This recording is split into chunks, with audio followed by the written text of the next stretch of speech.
His glory, our story. So dis ons jaartema en dit is hierdie reeks waarmee ons besig is. Maar dit is eintlik waar ons lewens gaan. Dit gaan oor om sy heerlikheid uit te leef. Dit gaan oor Jesus as die koning en hom te sien as dit. Dis die tema van ons hele geloof en dit tel ons op in Hebreërs.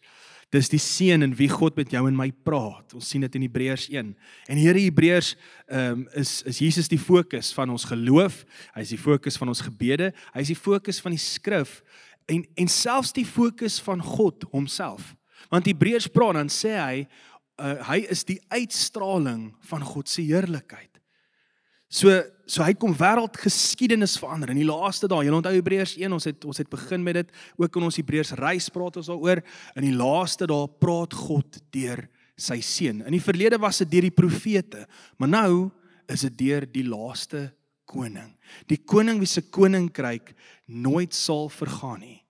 His glory, our story, dit vind plaas in sy heerlikheid. Hy maak ons lewens deel van sy heerlikheid. So dit is belangrik dat ek en jy vir onsself die vraag moet vra, of selfs vir mekaar die vraag moet vra, wie is Jesus? Wie is Jesus? En ons het so 'n bietjie begin in die reeks, onthou julle ons het hom nou so 'n bietjie opgebreek, His glory, our story. Dit is maklik om te onthou, nee, want hy rym so lekker, His glory, our story, hy het so lekker ritme ook aan hom. So ons het gekyk na His, wie is hy? Die koning, die gesalfde koning. Ons het gekyk na glory, sy heerlikheid, wat behels sy heerlikheid? Laasweek het ons 'n bietjie gesels oor die feit dat die hour, ons, wie is ons? Ons is sy eklesia, nê? En op hierdie openbaring en die geloof en die belydenis dat hy die koning is, bou hy sy kerk. En dit is ek en jy. En hy bou sy kerk op die feit dat hy die Christus is. Dit is die antwoord in die hele Nuwe Testament. Dis die apostel se antwoord, hy is die Christus.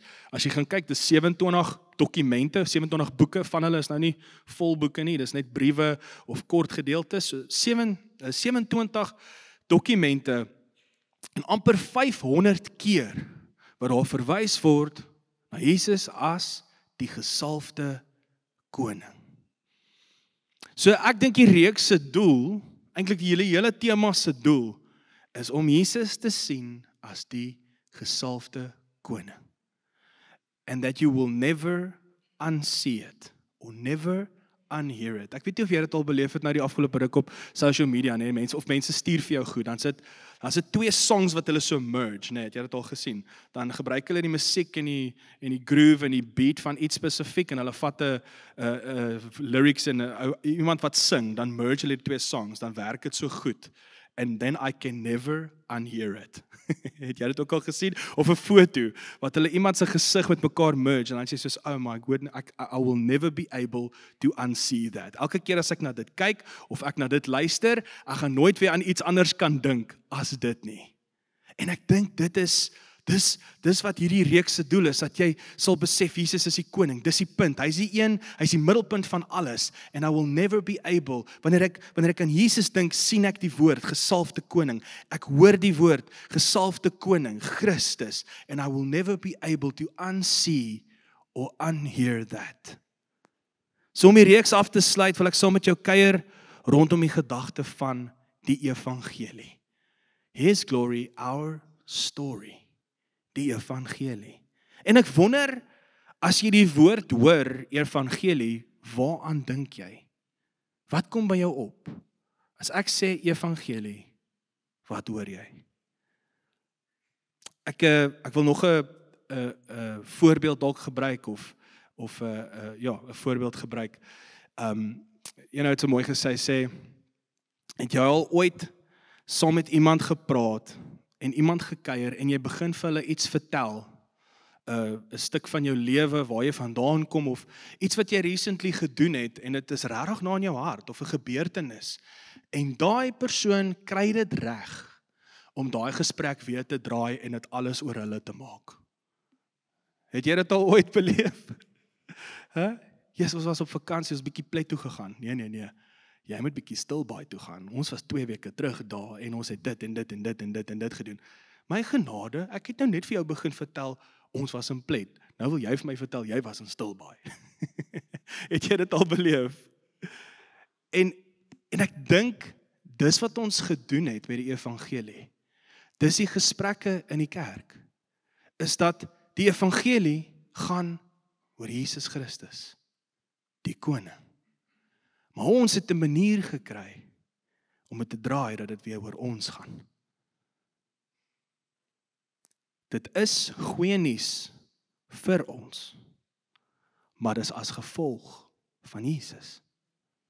Dit sluit my en jou in, verseker, maar dis alles as gevolg van Jesus. Dit gaan oor hom. Die Nuwe Testament begin met die evangelie, die 4 verhale oor Jesus, en dit word ook die evangelie genoem, die evangelie volgens Matteus, die evangelie volgens Markus, die evangelie volgens Johannes, die evangelie volgens Lukas. En vandag wil ek bietjie saam met jou sit en gesels oor die evangelie in die evangelies. Ek dink dit is belangrik om te onthou dat hierdie is ooggetuies wat iets neerskryf, hulle vertel hierdie evangelie, en al 4, is interessant, al 4 begin by Johannes die Doper. Hoekom? In die Ou Testament het God gesê, daar gaan 'n boodskapper kom wat die pad reg gaan maak vir God se koninkryk om te kom. Jesus het dit self gesê in Lukas 16 vers 16, hy sê die wet en die profete was tot op Johannes. So van toe af word die evangelie van die koninkryk van God verkondig. So daar's detail wat gaan verskil wanneer jy kyk na die evangelies, maar die oorhoofse temas, die groot temas, stem hulle ooreen. So ek sal nou 'n bietjie sê hoekom, maar ons gaan so 'n bietjie begin by die laaste evangelie. Dit is die evangelie van Johannes. Nou om te begin is daar jy sien die majestic inleiding. Dan kom Johannes die Doper, en Johannes die Doper, hy sê Jesus is die een, hy is die Messias, hy is die gesalfde koning, hy is die een wat die vervulling gaan bring, die vervulling is nou hier. Dan is daar 2 van Johannes die Doper se disippels wat Jesus begin volg. En dan begin Johannes iets vertel van 'n klomp gesprekke wat ontvou. En dit is baie interessant. Johannes 1 vers 38. Toe Jesus omdraai en hulle hom sien volg, vra hy hulle, wat wil julle hê? So dis die 2 disippels van Johannes die Doper wat vir Jesus begin volg. En hulle het hom geantwoord, Rabbi. Hulle gebruik die woord Rabbi. As dit vertaal word, beteken dit leermeester. So hulle volg vir Jesus, Jesus vra hulle, wat wil julle nou hê? Wat soek julle? Hoekom agtervolg julle my? En hulle sê vir hom, leermeester, leer ons. Baie interessant. Die mense het Aramees met mekaar gepraat. En 3 keer vat Johannes 'n Arameese woord en hy vertaal die woord. Hoekom doen hy dit? Die rede daarvoor is, hulle het Aramees met mekaar gepraat en Grieks was soos 'n algemene taal. Dis soos ek en jy, ons sit hier so, ek het in die eerste diens die voorbeeld gebruik, weet, ons sit en ons praat hier Afrikaans met mekaar, maar die oomblik as ons in 'n public plek kom, dan moet ons oorslaan Engels toe. En toe onthou ek van 'n storie, toe ek hier in George aangekom het, dis bietjie anders in George, ek weet of julle dit beleef het nie, maar jy praat nie noodwendig Engels in 'n public plek nie. En ek stap in die een supermark in en ek praat met die vroukie by die kassier, en ek is so gewoond aan my default is, as ek in 'n supermarket is en ek wil 'n sakkie hê, dan betaal ek of ek staan daar en ek sê vir die vrou, can I have a bag with that please? En toe ek dit vir hierdie dame vra, toe kyk sy so vir my, toe sê sy, meneer, soek jy 'n sakkie? Die besef ek is bietjie anders in George. Die algemeen is nie noodwendig om te revert na Engels toe nie. Maar dit was die gedagte hier. Dit is wat soos jy in enige public spasie ingaan. En nou moet hy iets gebruik. En hy gebruik dit 3 keer. Hy gebruik 3 keer 'n oomblik wat hy 'n Arameese woord vat en hy vertaal dit in Grieks. Die eerste keer is Rabbi, leermeester. Die tweede keer vertaal hy Sefas na Petrus toe, nê. Petrus is Grieks vir rots. Sefas is Aramees vir rots. En die derde keer is wanneer Andreas so sy broer Simon gaan soek, en ons stel dit op in Johannes 1 vers 42. Hy sê, hy het eers sy eie broer Simon gekry en vir hom gesê, ons het die Messias gevind. Messias, as jy dit vertaal, is Christus, die gesalfde koning. Hoekom doen hy dit? Hoekom vertaal hy in 3 gesprekke 3 keer? Dis asof hy wil hê ons moet regtig ag gee op wat die woorde beteken. Nou ongelukkig het in ons vertalings nie gebeur wat Johannes met hierdie eerste Arameese woorde gedoen het nie. En ons praat bietjie daaroor in ons Hebreërs reis, wat ons 1 keer 'n maand bymekaar kom en bietjie dieper delf. Maar Christus, die woord Christus is nie vertaal nie. Dis net van die Grieks af oorgeklank in ander tale. En die betekenis van gesalfde, wat heen wys na Jesus se koninkryk en sy koningskap, het so bietjie verlore gegaan. Gerard en Jaco vertel dit mos die joke, en sê hulle, jy weet, hulle het altyd gedink dit was Jesus Christus, dis sy van. En dis nie sy van nie. Dis wie hy is. Gesalfde koning, Jesus, die gesalfde koning.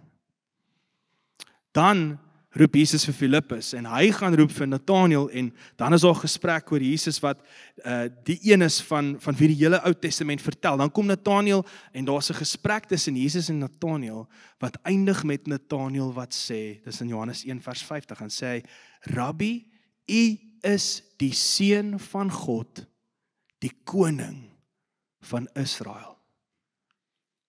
So wat bedoel Nathanael met seun van God? Hy sê hy is die koning van Israel en aanvanklik is dit wat die apostels bedoel met die stelling van seun van God. Dit verwys nie na die tweede persoon in die drie eenheid nie, maar dis soos Psalm 2 sê, die gesalfde koning, dis die een vir wie God sê, jy is my seun. Jy onthou ons oor gepraat het Psalm 2, jy is my seun, vir jou sal ek 'n huis bou. Dis hoe die evangelie, die goeie nuus volgens die apostels begin. Dit was die gesprek. Ons stel dit op, Matteus 1, die geslagsregister van Jesus Christus, die seun van Dawid, die seun van Abraham. 14 geslagte, vers 18, die geboorte van Jesus. Markus 1, die begin van die evangelie van Jesus Christus, die seun van God. En wanneer Jesus aan die woord kom, dan sê hy, dis sy eerste woorde, hy sê die tyd het aangebreek en die koninkryk van God het naby gekom. Bekeer julle en glo die evangelie. Bekeer julle en glo die goeie nuus. Die goeie nuus is God se koninkryk. Jesus doen dinge en hy sê, die goeie nuus is nou God wat begin regeer. En hier begin ons iets hoor dat die gesprek, daar's meer rondom hierdie betekenis van seun van God. Maar selfs die meer het te doen met sy koningskap en sy koninkryk. Dit wys na hom toe as die koning. So dit was die aanvanklike goeie nuus. Lukas 1 tel ons dit op, Johannes die Doper kondig Jesus se geboorte aan en dan selfs die engel by Maria. Hy kom met die boodskap in vers 32. Hy sê hy sal groot wees en die seun van die Allerhoogste genoem word. Die Here God sal hom die troon van sy voorvader Dawid gee en hy sal as koning oor die nageslag van Jakob heers tot in ewigheid. Aan sy koningskap sal daar geen einde wees nie. Amen. Dis die goeie nuus. Aan sy koningskap sal daar geen einde wees nie. Hierdie is die koning wat God vir Dawid beloof het. En ja, hy is die lam wat die sonde van die wêreld wegvat. Hy is die herder, hy word die herder genoem, maar die prominente boodskap hier is die goeie nuus oor 'n koning. Dis hoe al 4 hierdie evangelies oor Jesus begin.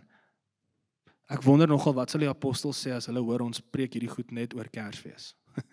Of ons lees hierdie skrifverse net oor Kersfees. Want dis hoe dit begin het. Dis die gesprek. Die gesalfde koning. Dis die goeie nuus. Die een predikant het dit so verduidelik. Hy sê, hy praat oor sy vrou wat in die huis die kos maak, maar ek gaan nou dit dalk eerder my eie storie vertel in die lig daarvan. As ek seker maak die karre in ons huishouding moet in stand gehou word. Ek moet dit doen. Dis my verantwoordelikheid. Ek weet baie min van karre af. Henry wat byspeel, hy is die ou wat weet van karre. Hy weet ook ek weet min van karre. Hy maak dit baie duidelik aan my.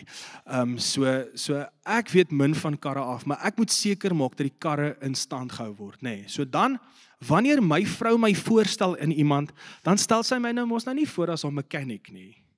Sy stel my voor as haar man. Sy stel my voor op my naam. En is dieselfde met haar. Nou kan ek dalk die voorbeeld van die predikant gebruik. Sy is die een wat meeste van die tyd kos maak in die huis, nê. Ek stel haar nie voor as my kok nie. Ek hoop nie jy doen nie. Jy het baie groot moeilikheid as jy in daai rigting beweeg. Ek stel haar nie voor as die persoon wat die skorrelgoed was nie. Sy stel my ook nie, net om vir julle te sê, sy stel my ook nie as die persoon voor wat skorrelgoed was nie. Ons stel mekaar voor as man en vrou op ons naam. Want dis wie ons is vir mekaar. En ons het baie keer Jesus gereduseer tot sekere funksies. Ons het dit baie keer gereduseer oor wat pas by wat ons dink ons nodig het. En hy doen daardie dinge. Hy doen. Ja, hy vergewe. Hy verlos. Hy roep.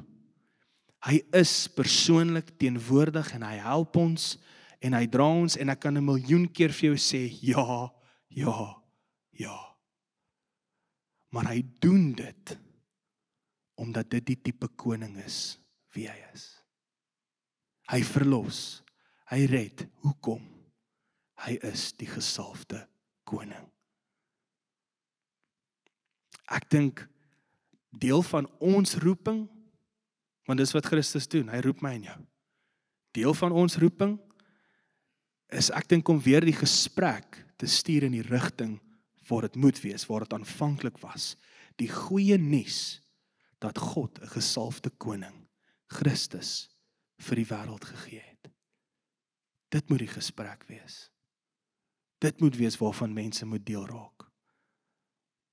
En dit moet jou oortuiging wees. Nie as gevolg van 'n reeks nie as gevolg van 'n Bybelskool nie as gevolg van 'n jaartema wat ons hier by mekaar sit nie. Dit moet jou oortuiging wees, want dis wat die skrif sê. Dit moet jou oortuiging wees, want dit is die werking van die Heilige Gees in jou. Ek wil vra dat die worship team so lank vorentoe kom. Verlede week het ons gepraat oor hierdie koning, wat op die kruis die oorwinning behaal het oor die bose, die owerste van die wêreld uitdryf, sodat hy die wêreld na hom toe kan trek. Maar die kruisiging self is die hoogtepunt van die storie van Jesus as die gesalfde koning. Want hy het laasweek 'n kruisie vir elkeen gegee, wat sê, hierdie kruis, dis eintlik die kroon wat ons dra, want dis waar Jesus die oorwinning behaal het. En dan, al 4 evangelies eindig met die opstanding. So die kruisiging, dis die oorwinning. Die opstanding is die bevestiging daarvan. Dis hoe ons weet, dis sy heerlikheid. It's his glory. So wat van our story? Dis treffend hoe al 4 verhale eindig met ons, wat nou deel word van hierdie sending. Ons word gestuur. Matteus 28, ek vat hom van vers 17 af. Hy sê, toe hulle hom sien, het hulle hom aanbid, hoewel party getwyfel het. Jesus kom toe nader en hy sê vir hulle, aan my is gegee alle mag, in die hemel en op die aarde. Gaan dan na al die nasies heen. Ons ken hierdie skrifvers goed, the Great Commission. Gaan dan na al die nasies toe. En dan sê hy, en kyk, ek is met julle tot die volëinding van die wêreld. Johannes skryf dit nogal op 'n interessante en baie spesiale manier. Hy sê, vrede, dis Jesus wat praat mos, hy sê, vrede vir julle, soos die Vader my gestuur het, so stuur ek julle. As jy my vra, is daar iets mooi in die correlation oor hoe Johannes en Matteus dit skryf. Want Johannes kom eintlik en hy sit eintlik op 'n mooi manier, sit hy nogal 'n verantwoordelikheid, nê. Hy skryf, hy rekord hierdie woorde wat Jesus sê, soos die Vader my gestuur het, so stuur ek julle. Daar's 'n stuk verantwoordelikheid in hierdie sending. Maar Matteus kom en hy maak hom mooi toe, hy sê, maar moenie worry nie, ek is met jou tot die volëinding van die wêreld. Jy het die verantwoordelikheid om hierdie sending uit te leef, om sy heerlikheid en sy heerskappy op hierdie aarde te vertoon en te display en te leef, maar hy is met my. Terwyl hy my stuur, is hy met my. Met hierdie opstanding was so mooi met hierdie sending, daar was so mooi stuk detail wat weer hier begin. Die eerste een is by die vrou in die tuin, sy sien vir Jesus na die opstanding, sy dink hy is die tuinier, en Jesus gebruik haar eintlik om die eerste apostel te word, nee. Jy moet onthou, daai tyd, vrouens, sy mag nie eers getuig in 'n hof nie. En hier word sy die apostel, wat die nuus breek, dat hier is die koning nou, wat ons voorgewag het, wat nuwe skepping bewerkstellig. Thomas, jy onthou die gesprek met Thomas, die ongelowige, die ou wat so baie fake nuus al gehad het, hy het nie meer geweet of hy moet kom of gaan nie, hy het nie meer geweet of hy wil glo of nie. Hy het so baie fake nuus gehad, hy wou alles net agter hom los. En Jesus kom en hy sê vir my, kyk Thomas, nou kan jy sien en jy kan voel. Petrus, die skaamte, die grootste mislukking van iemand wat sê sal Jesus volg tot die dood. Hy sal saam met hom sterf. En dan ontken hy hom 3 keer. Waar doen hy dit? Hy doen dit by 'n koolvuur, nê? En dan kom Jesus na sy opstanding, dan maak hy weer 'n koolvuur. Kan jy imagine die herinnering vir Petrus toe hy die reuk kry van daai koolvuur? En hier kom sit Jesus en nadat hulle klaar geëet het, herstel hy Petrus. Hy herstel die mission in Petrus. Hy stuur hom. Dwars deur Johannes sien ons is ingesluit. Almal wat hom aangeneem het, dis ek en jy. Jesus se gebed is nie net vir disippels nie, maar is vir elkeen wat in hom glo. Vandag se uitnodiging is dalk dit, dat die koning jou roep. En miskien is jy op 'n plek waar jy moeg is om op die rand te staan. Jy wik en weeg. Dis okay, die koning maak jou deel van sy koninkryk. Miskien is jy al so moeg vir fake nuus. Dis okay. Die koning kom maak jou deel van sy koninkryk. Miskien is jy skaam oor foute wat jy gemaak het, oor 'n verlede wat dalk saam met jou kom. Dis okay. Die koning kom maak jou deel van sy koninkryk. Hy vergewe. Hy herstel in sy koninkryk. In hierdie koninkryk is sy eklesia, sy familie, die huis wat hy besig is om te bou. En die gesprekke in hierdie spasie is dat hy die seun van God is. Die Christus, die gesalfde koning. En ons storie vind lewe in dit. Ons is deel van hierdie sending where everything points to Christ. So as ons hoor evangelie, die goeie nuus, dan is een van die woorde wat saam met dit gegaan het, hierdie sending is evangelisasie. Dit kom vanuit daai woord uit van evangelie, evangelion, goeie nuus. Ek wil vandag vir jou voorstel en sê evangelisasie lyk anders as hoe ek en jy groot geword het. Dit lyk anders as die vooropgestelde idees wat ons dalk het oor hoe om te evangeliseer. As ek die woord hoor, dan het ek baie keer gesidder. Want dit is net vir sekere mense.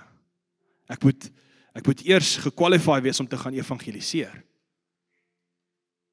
Die evangelie, om te evangeliseer is 'n uitnodiging om te sê, hierso is 'n familie, bekeer, draai. Dit is wat Johannes die Doper gesê het, bekeer jou en glo in die evangelie. Bekeer, metanoia, draai 180 grade. Hoekom? Nie omdat daar iets slegs met jou gaan gebeur as jy dit nie doen nie.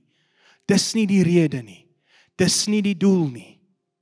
Die rede hoekom jy moet draai en bekeer en glo in die evangelie is omdat dit goeie nuus is vir jou en jy deel moet wees van die amazingste familie met die amazingste gesalfde koning wat jou roep en jou herstel en jou verlos en jou vergewe.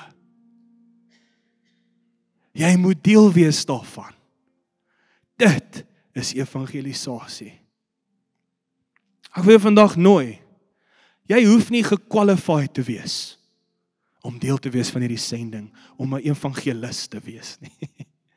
Evangelisasie is om die spasie te skep, waar iemand besef, ek is deel van die koning en sy koninkryk.